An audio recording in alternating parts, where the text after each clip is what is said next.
Lots of times people see arches like this in the summertime or when there's no snow, and they say, well, yeah, maybe, but it could have also been snow and ice buildup that led to this.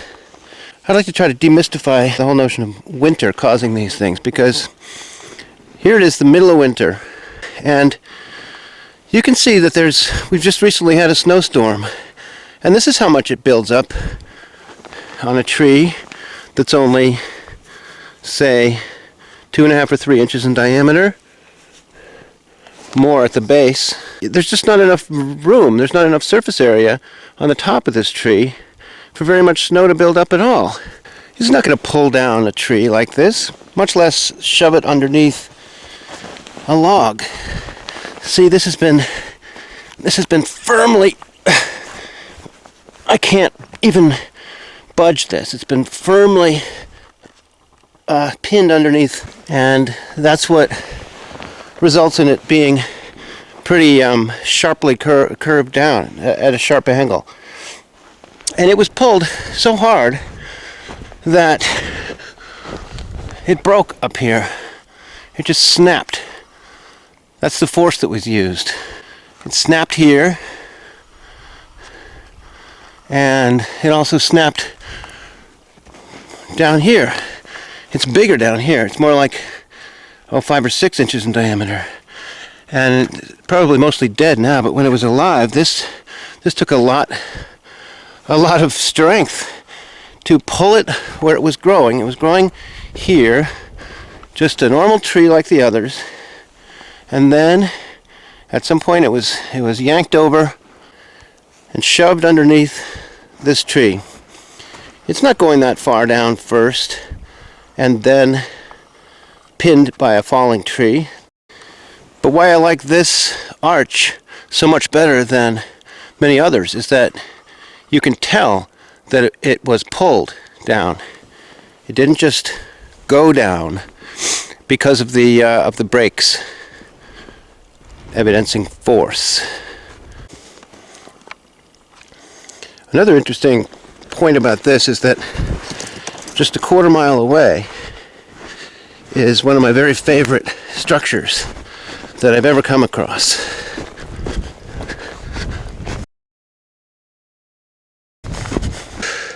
Maybe it's more like a third of a mile, but I climbed up part of the way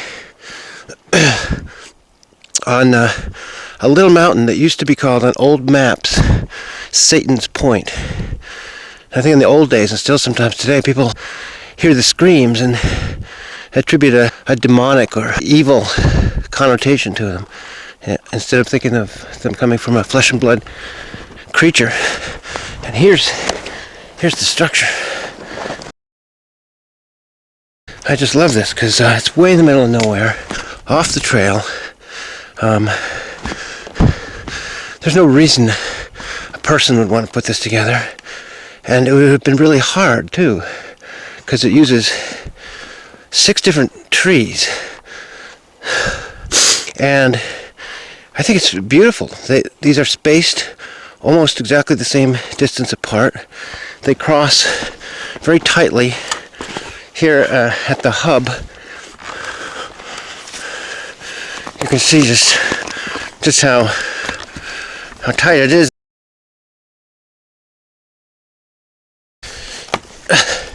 See, I'm pulling at it, and it doesn't move a bit. And it's not just because of ice. This wouldn't move. This didn't move in the summer either. It's very similar to the one I found 10 miles from here in 2007. In that one, a couple of still living trees, still rooted, had been used, borrowed for the wheel formation. And it too has 8 spokes, like this one.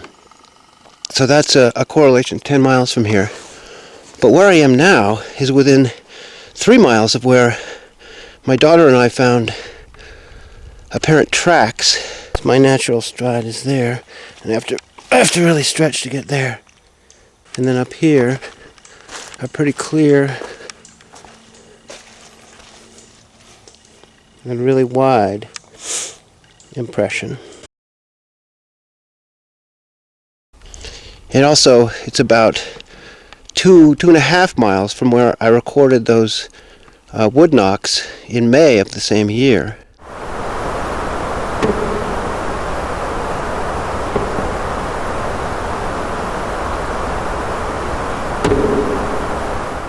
And it's probably just 1.5 miles from where the tree came down, 6.5 feet away from me.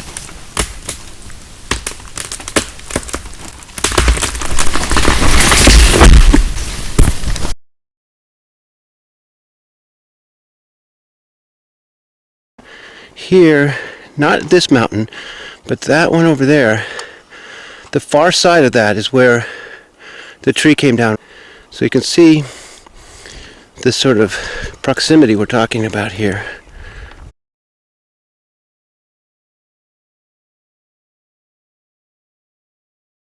This to me is just beautiful.